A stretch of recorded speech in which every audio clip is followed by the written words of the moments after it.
Sekarang kita uji gentle. Kan? Kita uji gentle. Kita baru buka balik. Buang untuk ahli lain. Okey? Macam dia Awi, mungkin ada cadangan. Kamu juga ahli lain. Jadi minta kerja sama. Buat uji.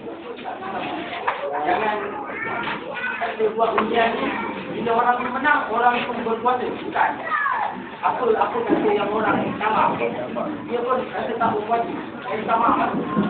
Okey, tak undi ni. Kalau kami saya kita buka. Sebab saya hidup kita apa jangan berkata orang lain. Kita memang betul kata saya. Tapi kenapa bila saya betul kita menang. Ini bukan uji. Saya nak pergi ke wajiran. Tapi kalau dah main tutup macam ni, kali ni apa lagi lah. Kita tengok apa yang laku. Kan? Kita tengok. Kita tadi kita berpegang.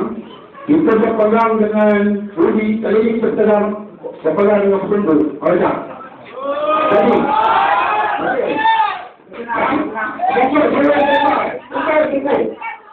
Saya nak bertenang. Kalau ada awal-awal tadi saya nak katakan supaya kita bertenang.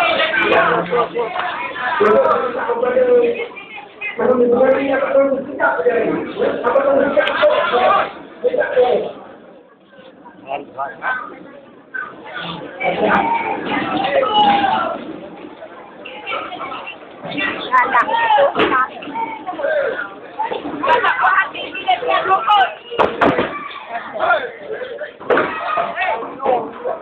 Ya Allah.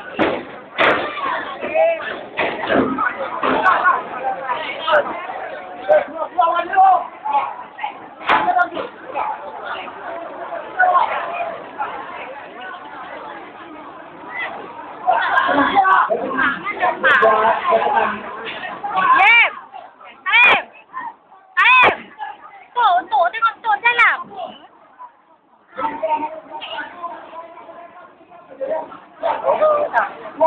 Allah.